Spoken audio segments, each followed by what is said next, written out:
who did you drag in with you in terms of that informal volunteering? Because that's often how it works, you know. I kind of make it sound like the royal way, don't I? It was like my son is he's a 28-year-old, I beg your pardon, and believe it if you like, he's in a heavy metal band.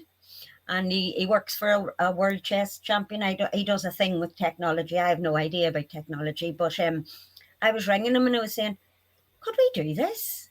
And he's going, how are you going to monitor that, Ma? How are you going to keep an eye on it? So he actually thought, when he said to me, yeah, that will work, but you'd need a wee Facebook page and you need this and to keep, people informed. So he deals with all the technology end of things. And from the UK, because he's over in London at the moment. And my friend Wendy and I go out on a Monday morning and we deliver the box, and then we go for tea and cake, and then we pick it up on a Friday, and then we go for tea and cake, and then we deliver the meal in the middle of the week. And guess what we do? We go for tea and cake. It's all about the tea and cake, really.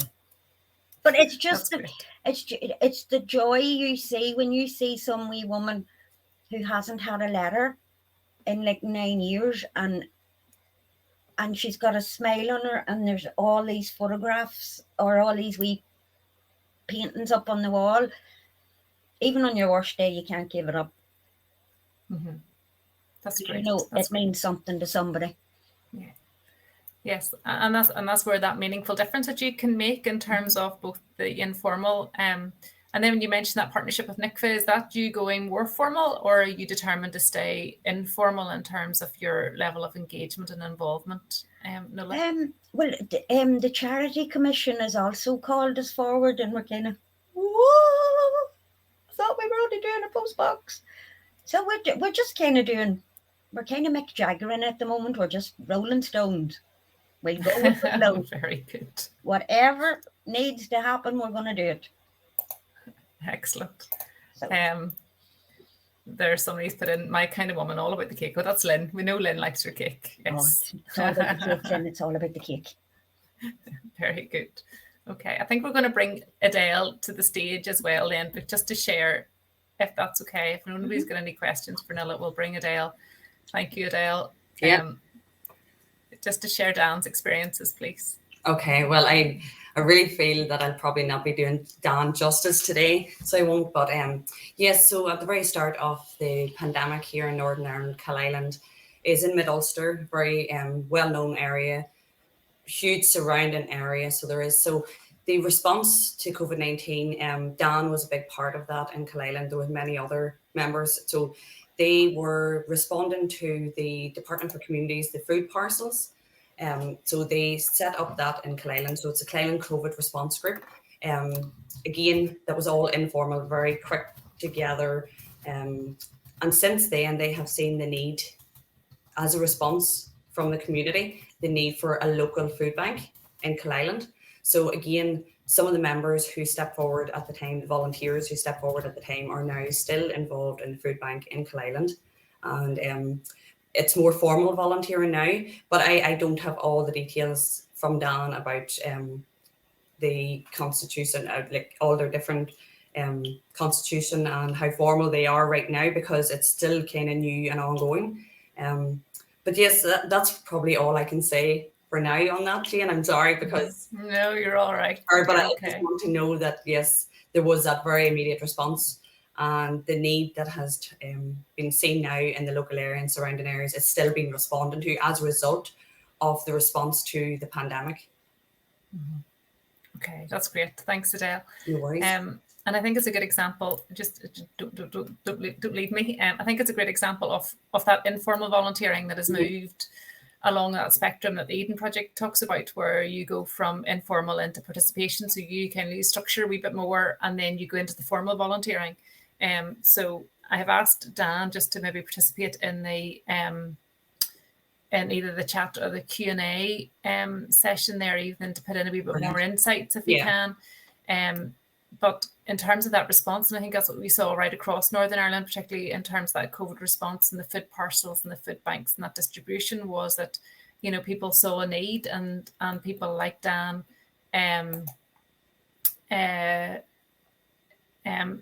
just rose to that occasion and brought their family or friends, or even like Nuala brought their best mate and their son into it, in terms of being able to make that need. And then I suppose that the DFC and that funding support from DFC maybe formalised it a wee bit more in terms of just having to put those structures in place and being able to manage not only the money coming in, but the donations as well.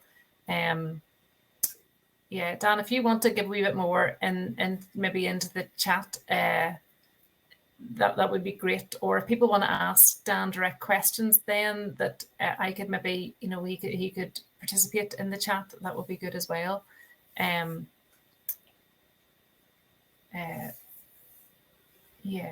would be good. I take it J&T can't phone one of us, and we can't put that through the phone, can I? Sorry. If you have Dan on the line,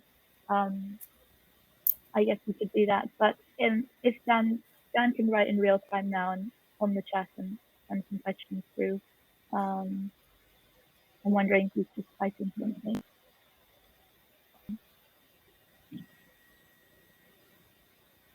Just try ringing a bell. Yes, if that works, that's completely fine. Adele, Dan's going to ring you now. Okay. Yeah.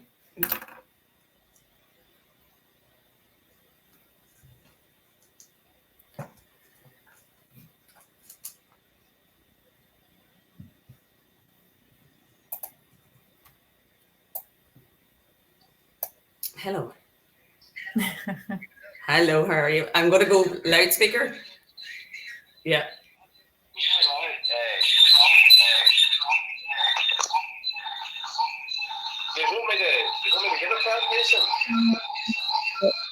Can everyone hear me?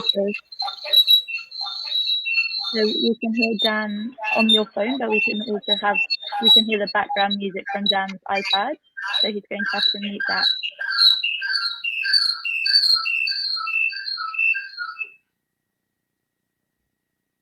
Dan, are you still there? I'm still there. Okay, thank you.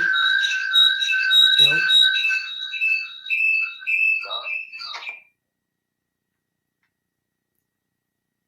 Don't know if it's going to work, Dan. Sorry, Dan, if you just turn the sound off on your iPad or your where the event is running, then there won't be the echo.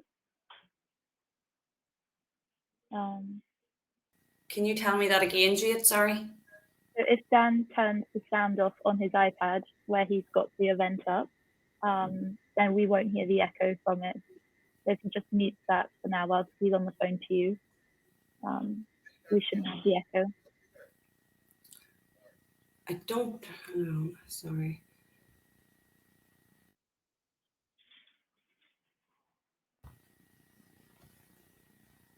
Sorry, I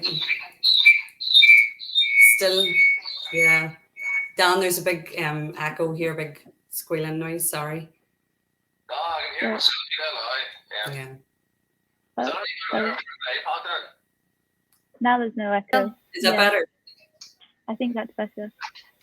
If you want, I'm willing to go forward, folks, to give the wee brief presentation. Yeah, go ahead, Dan.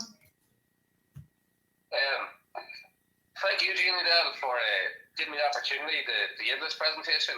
I'll give you a brief summary of the community's response to the COVID.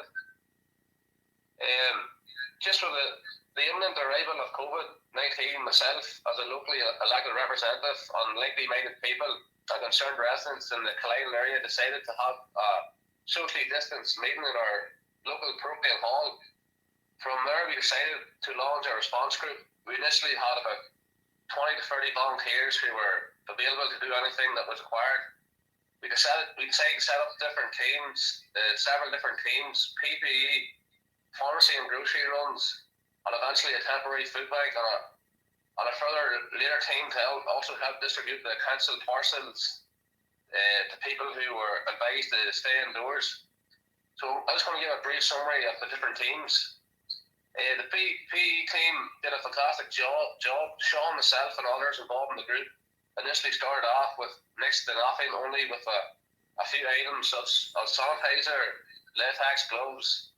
But within a few weeks and months, we had managed to source thousands of different items and help distribute to many local medical teams, major hospitals, local businesses and schools. Received a lot of help from our local community and businesses. The pharmacy and grocery team, we also involved in getting this set up. We got a dedicated team of 10 to 15 drivers who would work different days and shifts. We had coordinated with one of the local supermarkets for Island to provide a service to take pressure off their delivery service. Spring Island had decided to do deliveries to customers who were living within 5 miles and were self-isolating. With this same tool of volunteers, we also provided support to some local pharmacies who were delivering medicines, etc., to users who were self-isolating. We still have a few volunteers providing this service today.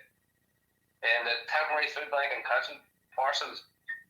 With the arrival of the COVID, we knew extra pressures were going to be added to local families and families who might be on furlough, statutory sick pay, or temporary redundancies. We as a response team decided to approach local businesses on premises. We were lucky enough to be accommodated by our local crack feeder, a local drama organisation. We operated out of this premises for 3 days, providing many reprieve to local families. With the height of the pandemic, had been up to 100 families. Due to this huge demand, we had to move to bigger premises. We've seen a lot of people needing support off our community food bank, people from different backgrounds, including solicitors, which I found personally amazing. Once again, while we relied heavily on volunteers, the support from our local community was overwhelming. Businesses and individuals helped support our efforts once again. One of the positives from the pandemic is we have actually managed to set up a permanent food bank in Coalisland, with it being used on a daily basis. We also officially got our registered charity number this week, thus being officially a registered charitable organisation in Coalisland. Our response team also helped deliver the parcels programme the council had facilitated with the Department of Communities. This programme ran for the entire summer and had an extended 4 weeks. At the height of the pandemic, we were helping deliver 100 parcels weekly to Coalisland and surrounding areas. Just concluding, folks, as someone who's only recently started volunteering due to the pandemic, I find it's hugely worthwhile, rewarding, and I encourage friends to do the same. Summer volunteers over this last 2 years continue to help with the food bank, and I anticipate the food bank will be around for a long time due to the extra pressures faced by the cost of living, increased energy bills, increased electricity, and overall cost of living. Thanks very much, Ina and Jane, for having me today. I'm very glad I got the presentation, Ina, because it would have been a huge letdown because of the iPad. Can't facilitate the type of application. Dan, thank you very much. That was brilliant. So it was. Thank you. No problem, Ina. Thank you, Dan. For you, Dan. Dan, that was brilliant. Thank you very much. And I really appreciate that, because Emily, you put a lot of hard work into that presentation as well too, a lot of thought into it. So I really appreciate that we managed to get it to work. So that's fantastic. Yeah. And thanks for persevering with us. If I have any, is there any questions for Dan while he's still on with Adele there? Just general chat, you'll see there, Dan, people are saying well done. But if there's any questions, and I suppose it's testimony to the demand out there and to the will of that community. And I suppose it links back into what Scott was saying, and Rob and Jürgen might come out through the research later on, just in terms of that rural communities and how they have pulled together, particularly, and as Adele was saying, in terms of the geography of Coalisland and how, those support structures have come together throughout COVID in terms of being able to support each other and recognising that demand and that need that's out there. And I suppose it's also a sign of the times, as you were saying, Dan, in relation to that ongoing need, and then organisations like yours, or informal organisations like yours that have, and Nuala's too, that have set up to meet that need. There's an expectation, I suppose, that those will continue to operate and will continue to meet those needs as they as they develop. So, you know, and your passion's still there, Dan, is that right? Oh, absolutely. Speaking of the passion's still there. Like I said, just because of the pandemic, you get a taste for volunteering. When you get a taste for it, you see how rewarding it is, and you see how helpful it is to people. With the pandemic, you knew yourself, people were told to self-isolate. They felt helpless. They felt like there was an enemy that they couldn't see. But it was just very, very worthwhile to give a hand in the hand, and just, as Scott said, it's the human touch, you know, where even for some of these people might have family members or friends, or just happy to have a conversation with someone. So they could take loneliness that way, you know.